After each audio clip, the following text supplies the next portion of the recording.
राज्य माझा न्यूज, आपल्या हक्काची डिजिटल वाहिनी। नमस्कार, मी अजय जोशी, राज्य माझा न्यूजमध्ये आपलं स्वागत आहे। आपण जर बघितलं तर लाडक्या बाप्पाचं घरोघरी आगमन झालेलं आहे। मात्र बाप्पाचं आगमन होण्यापूर्वी बाप्पाच्या आगमनाची तयारी ही जवळपास 10 ते 15 दिवसांपूर्वी घरामध्ये सुरू केली जाते।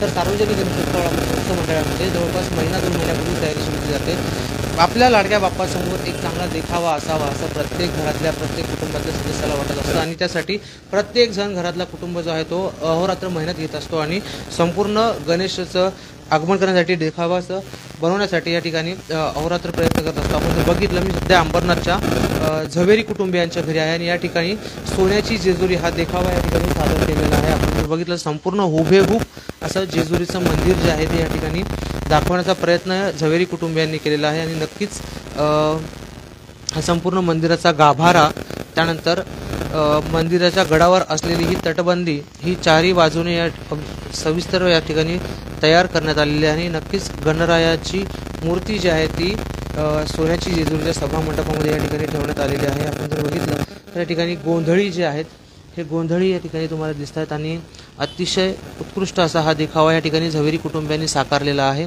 संपूर्ण सभा मंडपामध्ये या ठिकाणी भंडाऱ्याची उधळण करण्यात आलेली आहे। सुंदर असा कासव या ठिकाणी साकारलेला आहे। त्यानंतर भाविक, भालदार, चोपदार सर्वच या ठिकाणी उत्कृष्टपणे साकारलेले आहेत। झवेरी कुटुंबातील त्यांचे सदस्य स्नेहा झवेरी यांनी हा देखावा या ठिकाणी तयार केलेला आहे। आपण त्यांच्याशी सविस्तर चर्चा करणार आहोत आणि ह्या देखाव्यासाठी किती दिवस लागले, कशा प्रकारे त्यांनी तयारी केली आणि नक्कीच हा देखावा पर्यावरणपूरक आहे का याची देखील आपण त्यांच्याकडून माहिती घेणार आहोत। स्नेहाजी नमस्कार। आपण जर बघितलं तर देखावा अतिशय सुंदर असा साकारलेला आहे। किती दिवस या देखाव्यासाठी लागलेले आहेत? ह्याला 10 ते 15 दिवस काहीतरी लागले। आणि काय संकल्पना, जेजुरीच का, दुसरं का नाही? मी ॲक्च्युली 1 वर्ष आधीपासूनच प्लॅनिंग करते। आता हे विसर्जन झाल्यानंतरच माझं पुढच्या वर्षीचं प्लॅनिंग चालू होतं की काय करायचं आहे। म्हणजे 1 वर्षापूर्वी तयारी सुरू होती। आता पुढच्या वर्षीचं पण ठरवलं, एक थीम असं करायची आहे। तर हे पण मागच्या वर्षीच ठरवलं होतं जेजुरी करायची। तर मग तसं मी वस्तू गोळा करते, इन्फॉर्मेशन गोळा करते की तिकडे काय काय होतं। आता ह्यात जसं तुम्ही बघत असाल की खंडा कसरत स्पर्धा वगैरे, ते सगळं मी इन्फॉर्मेशन गोळा केली की काय काय असतं त्याच्यामध्ये। तर ते सगळं इन्फॉर्मेशन गोळा करते, वस्तू गोळा करायची, गोंधळी, हे घोडा वगैरे त्याला रिलेटेड, तसं मग गोळा करत जाते आधीपासूनच। आधीपासून गोळा करत जाते जसं जसं। आणि तयारीला तर मी एक महिन्यापूर्वी म्हणजे कार्डबोर्ड वगैरे गोळा करायचं तसं। हा देखावा जो साकारलेला आहे, म्हणजे मंदिराचा कळस असेल किंवा गाभाऱ्यातले कॉलम्स असतील किंवा ही तिथे दीपस्तंभ जो दिसतोय किंवा आतमध्ये जी तटबंदी त्याच्या खाली जो पूर्ण फ्लोअर जो आहे तो हा संपूर्ण जो याच्यामध्ये मटेरियल यूज केलेला आहे, हे मटेरियल पर्यावरणपूरक आहे की कसा, हा देखावा कसा आहे, पर्यावरणपूरक आहे? हा टोटली इको फ्रेंडली, पर्यावरणपूर्वक आहे।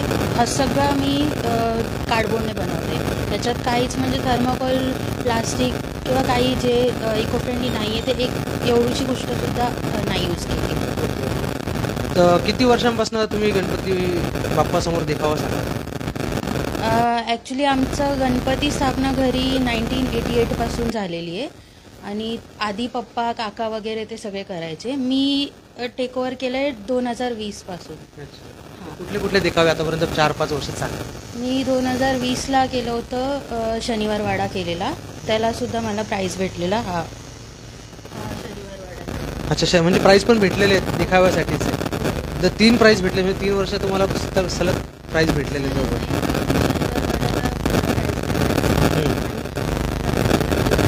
ओके, उमेश भाऊ झवेरी प्रतिष्ठानाच्या माध्यमातून केलेला 2 वर्षापूर्वी। अच्छा, आणि मी रामसेतू केलं होतं मागच्या वर्षी। तेव्हा रामाची मूर्ती मिळालेली। अच्छा, म्हणजे मागच्या वर्षी राम मंदिर ट्रेंडिंग होतं म्हणून वर्षी रामसेतू केलेला मी। असं ते धनुष्कोडी, ते ब्रिज असं बांधलं होतं दगडाने, वानरसेना वगैरे सगळं दाखवलेलं। असं इकडे आपली लंका, ते सगळं असं रामसेतू केलेलं आणि त्याच्या मागच्या वर्षी केदारनाथ केलं होतं, मंदिर वगैरे सगळं छान असं ते। मग यावर्षी जेजुरीच का, तुम्हाला काय वाटलं की आपण जेजुरी करूया किंवा इतर कुठलं गाणं? असं काही नाही, असं मनात आलं जेजुरी करायचं असं तर केलं। म्हणजे असं होतं इच्छा करायची, मागच्या वर्षीपासूनच इच्छा होती, मला तुम्हाला एक शेवटचा प्रश्न विचारायचा होता की गणेशोत्सव साजरा केला जातो, घरगुती गणेशोत्सव या ठिकाणी अतिशय उत्साहात साजरा केला जातो. समाजाला काय संदेश द्याल, गणेशोत्सव कसा साजरा केला पाहिजे? गणेशोत्सव म्हणजे माझं तरी मला माझ्या स्वतःच्या वाढदिवसापेक्षा जास्त उत्सुकता गणेश उत्सवाची असते टू बी ऑनेस्ट. कारण की गणेशोत्सवामध्ये कसं फॅमिली गॅदरिंग होते, एकत्र येतात सगळे, त्यामुळे म्हणजे खूप आनंद होतो असं. हीच गणेश उत्सवामध्ये संपूर्ण कुटुंब जे असतं हे वर्षभर आपल्या कामानिमित्त आपल्या नोकरीनिमित्त वेगवेगळे असतात, मात्र गणेश चतुर्थीच्या दिवशी हे संपूर्ण कुटुंब एकत्र येतात आणि गणपती बाप्पाचं स्वागत करतात आणि मनोभावे 5 दिवस असेल, 7 दिवस असेल, 10 दिवस असेल गणपती बाप्पाची सेवा करतात. आणि गणपती बाप्पाच्या निमित्ताने, गणेशोत्सवाच्या निमित्ताने संपूर्ण फॅमिलीचं गॅदरिंग म्हणजे एकत्रितपणा या ठिकाणी संपूर्ण उत्सवाचा आनंद फॅमिली घेत असते. नक्कीच अंबरनाथ असेल, बदलापूर असेल, शहरातले इतर देखावे, तुमचा देखावा जरी तुम्हाला आमच्या राज्य माझा न्यूजवर दाखवायचा असेल तर आम्हाला दिलेल्या संपर्क क्रमांकावरती संपर्क करा.